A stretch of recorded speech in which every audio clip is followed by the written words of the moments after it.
Master Bruce CB, Twitter, Twitch, YouTube, just Master Bruce Instagram.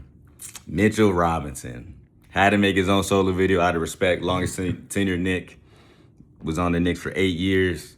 Came to the Knicks when they were as bad as it gets and one of the worst stretches for the Knicks in the past 20 years that we had. So to see him grow, to see him go from, I remember when he first came into the league, shout out my man Jordan Campbell, I told him that he was going to be a better version of Capella. I said that, Mitchell Robinson was going to be a better version of Capella.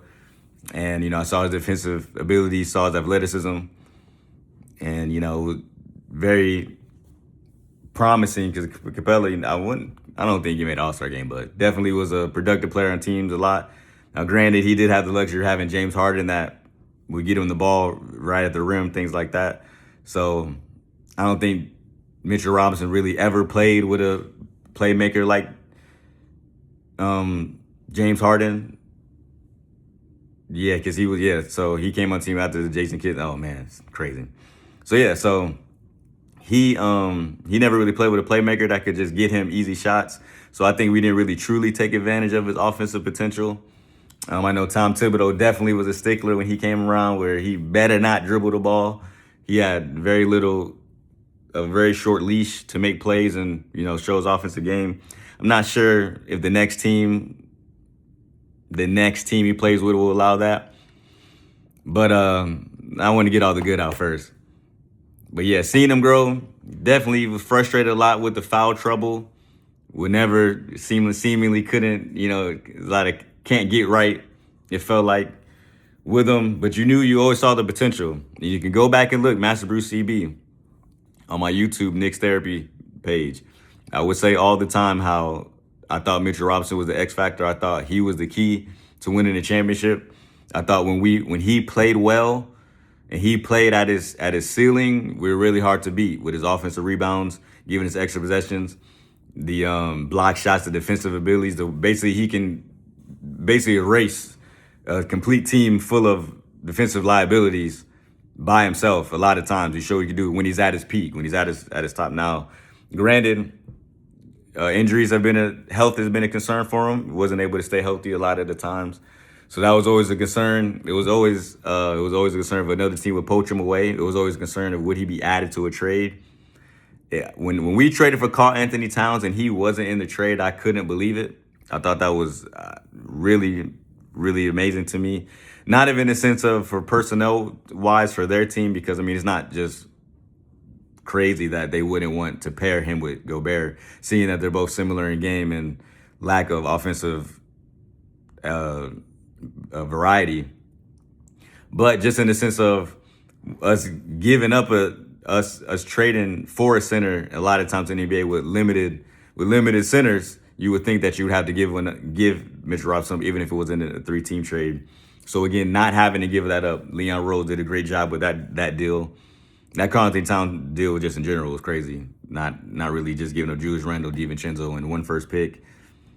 That's a pretty wild deal, especially in hindsight when you think about the fact that they already moved on from Julius Randle. But I digress. This is about Mitchell Robinson. Mitchell Robinson, like I said, happy that we didn't give up on him too early, didn't trade him. I want to say one of the years he would have got traded, but he got hurt, so he couldn't get traded. Not that he got hurt on purpose, but like because he was injured, he didn't get moved. But seeing him, like I said, seeing him rise as a player, seeing him reach his full potential.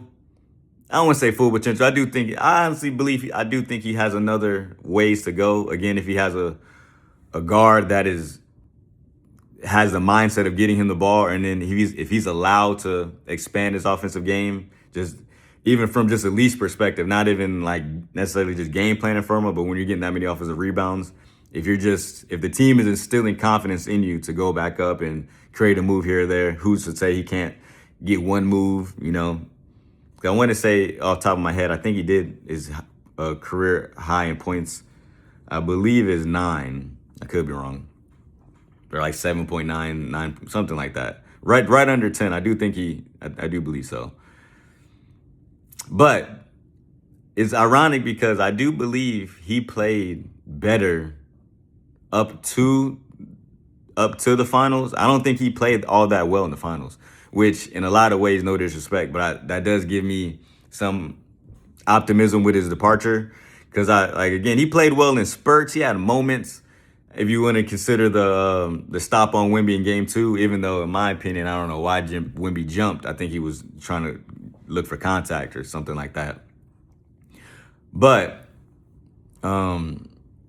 he had a couple of moments here and there. But the moment in game 5, the offensive rebound on Wemby, kick out to OG Anunoby to basically ice the game, which again, if you go back, I'm not really sure why the Spurs fouled, because they still had I want to say it was like a 7-second differential, something like that, because it didn't reset to 24. They're thinking they in the 90s with it.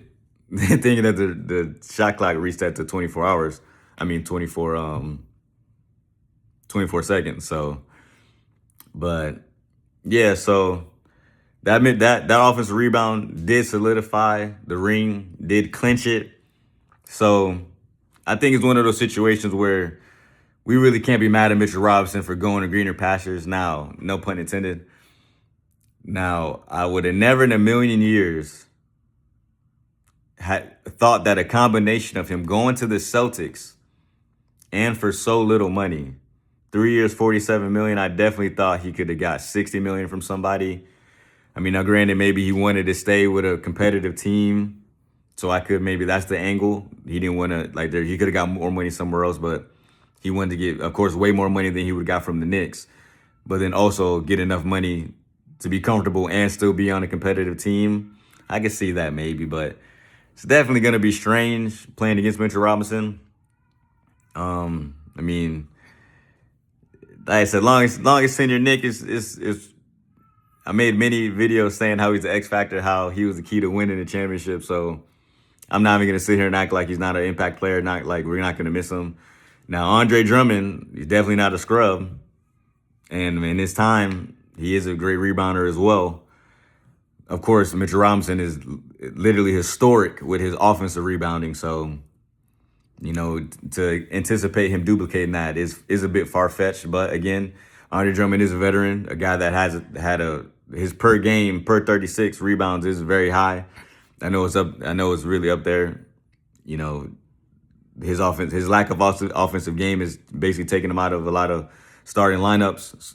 But when he was in the starting lineup and getting starting minutes, he always is a dominant rebounder. Do believe it gives you at least a block a game, similar with the free throws. So I don't know how much that'll affect.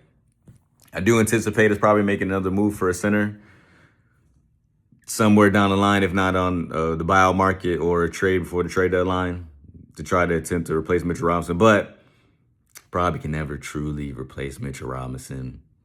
Once a Knick, always a Knick. Got a lot of respect. You were a big part of getting this right here.